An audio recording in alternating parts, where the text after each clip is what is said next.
Good morning, students. I, Dr.Laxman Prasad, Assistant Professor in St. Thomas College.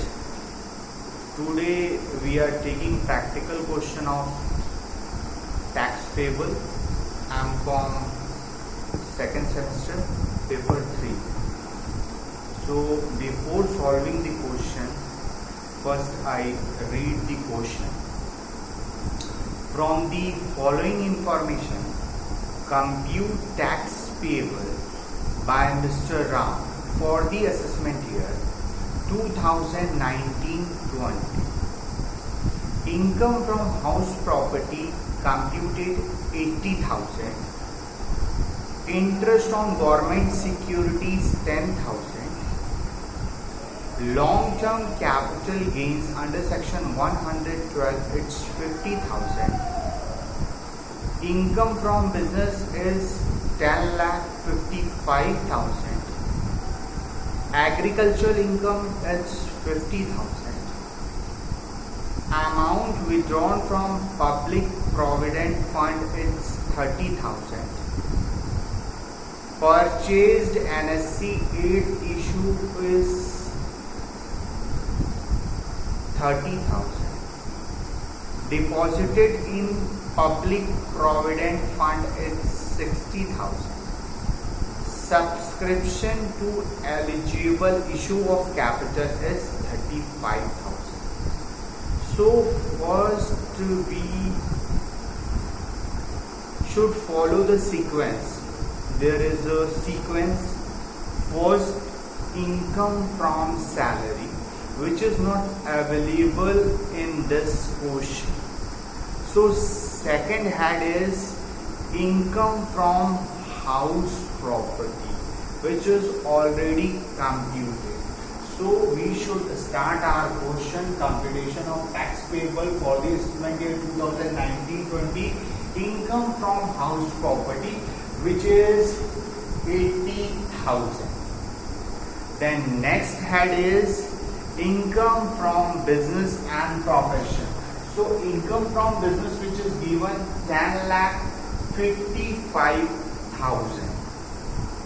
Then next head is income from capital gain. In this question, long-term capital gain which is available. So this is 50,000.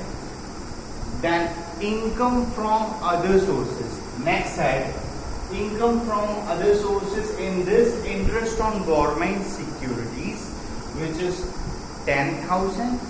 So 80,000 plus 10,55,000 plus 50,000 plus 10,000, gross total income, which is 11,95,000.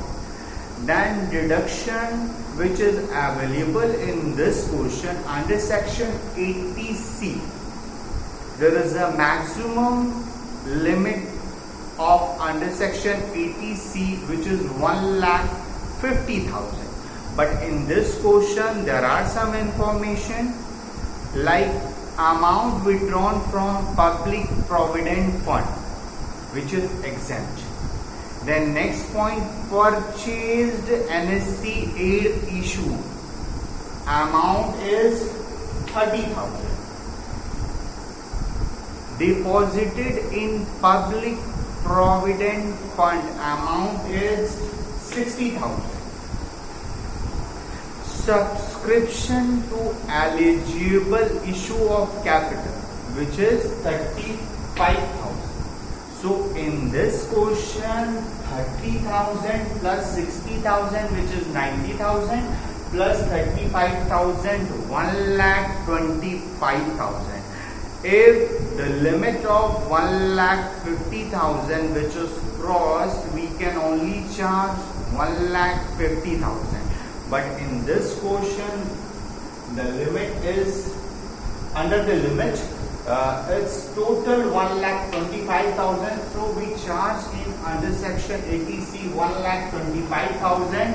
Subtract from 11,95,000 minus 1,25,000, which is 10,70,000. This is what total income.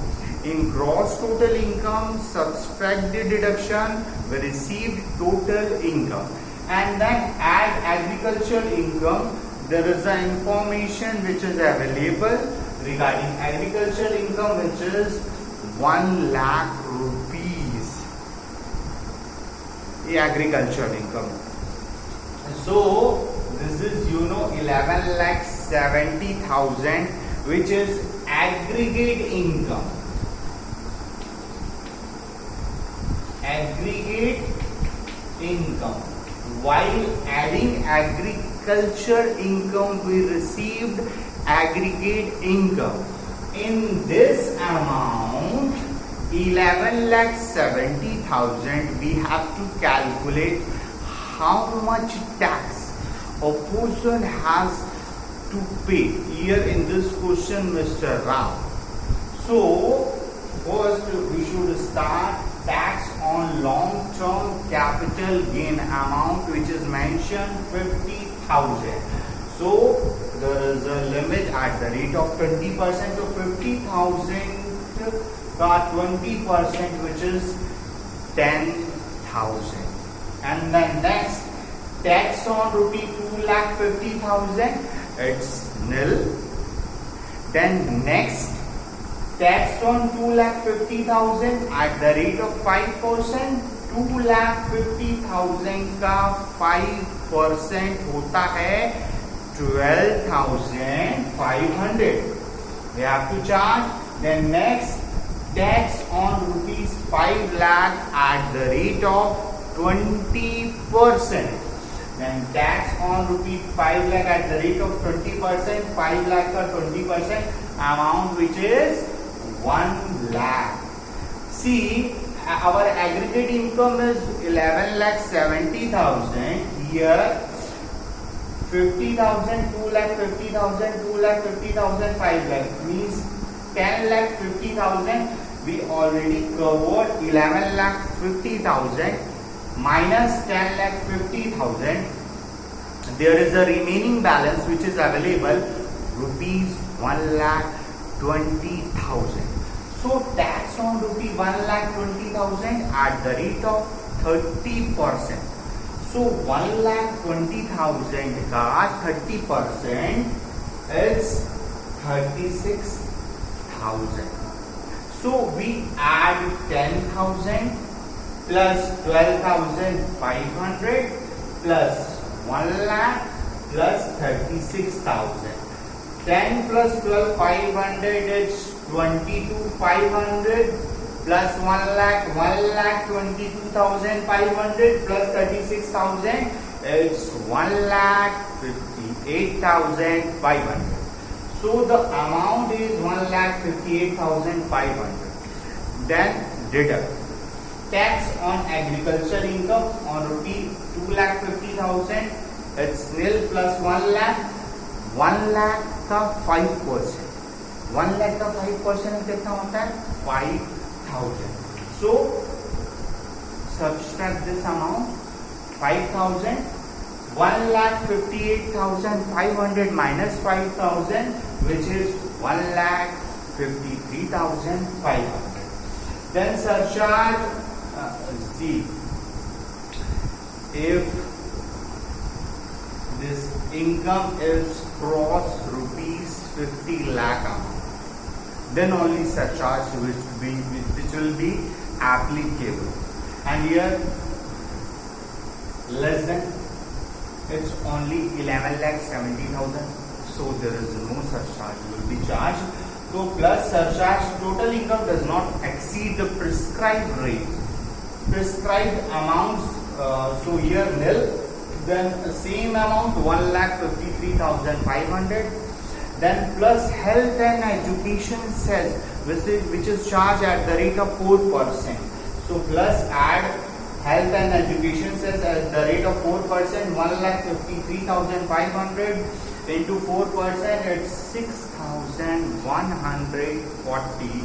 And then we add 1,53,500 plus 6,140 equals to 1,59,640. So this is tax payable by Mr. Ram. Here there is the information available amount withdrawn from public provident fund. So amount withdrawn from public provident fund is exempt. So this is one of the practical question of tax payable. Dhanyavad.